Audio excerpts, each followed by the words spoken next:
I'm Chris Zakwan from TST. Muhammad Nukashaf bin Ma'arif Malika. Is Luqman Hakim bin Muhammad Fadli. My name is Muhammad Aiman Faris and I'm from TSP3. For this assignment, we have built a nuclear cooling tower model. Want to take a look at our model? Okay, here we go. Ta-da! This is our model. Okay, so our model consists of one of the analytical geometry, which is hyperbolic shape. You can see right here. Yeah, the hyperbolic shape. Okay, so now Mukri is going to explain about what material that we use to build this model. So to build this model, we are instructed to use recycled materials. My friend and I have collect some recycled materials such as bottles, two bottles, and we cut it at top to make the nuclear cooling tower. So as you can see, there we wrap the bottle with masking tape, and I color it with watercolor. So other than that, I use pieces of box to make the surface, and I also wrap the box with color papers like this. And also there you can see a pond and a lot of graphs.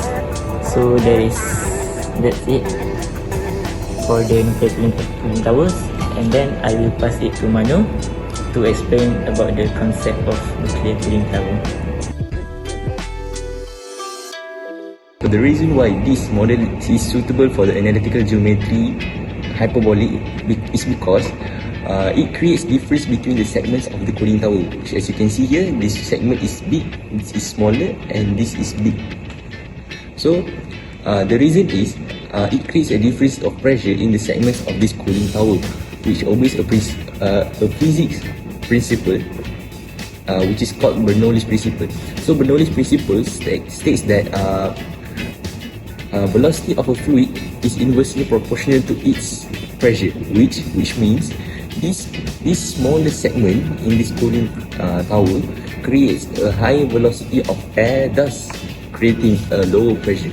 So the difference in pressure, which I stated before, this segment is higher in pressure and this segment is lower.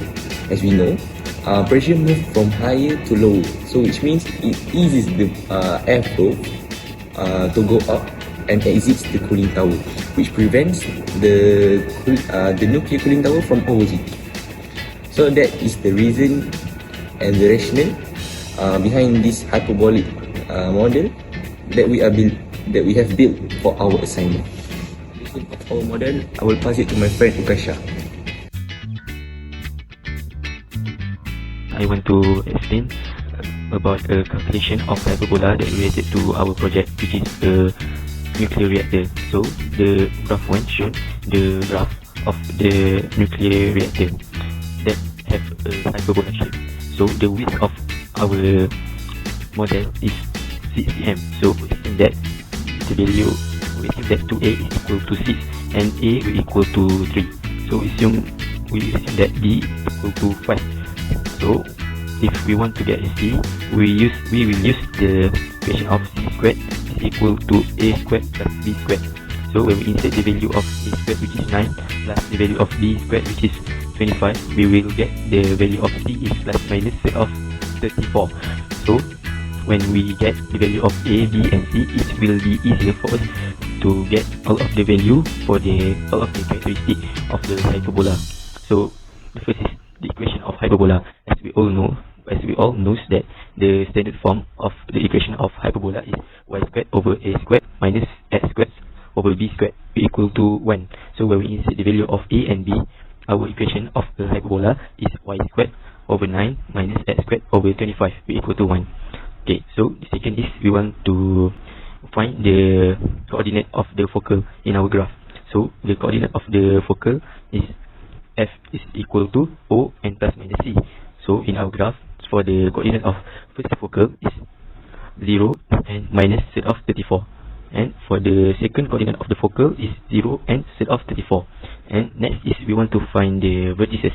So the vertices is the coordinate of the vertices for the hyperbola is v equal to 0 and plus minus a. So when we set the value of a, our first coordinate of vertices vertex is 0 and minus 3, and the second vertex is 0 and 3.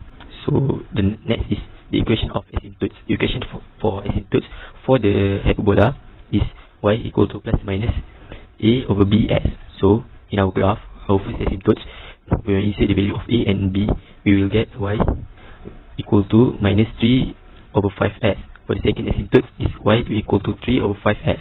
For the last is we want to find the directrix of our graph. So the value of the equation for the directrix in the hyperbola is y equal to plus minus a squared over c. So the first directrix is y equal to negative 1 over 5, 4. And the second directrix we will get y equal to 1.54.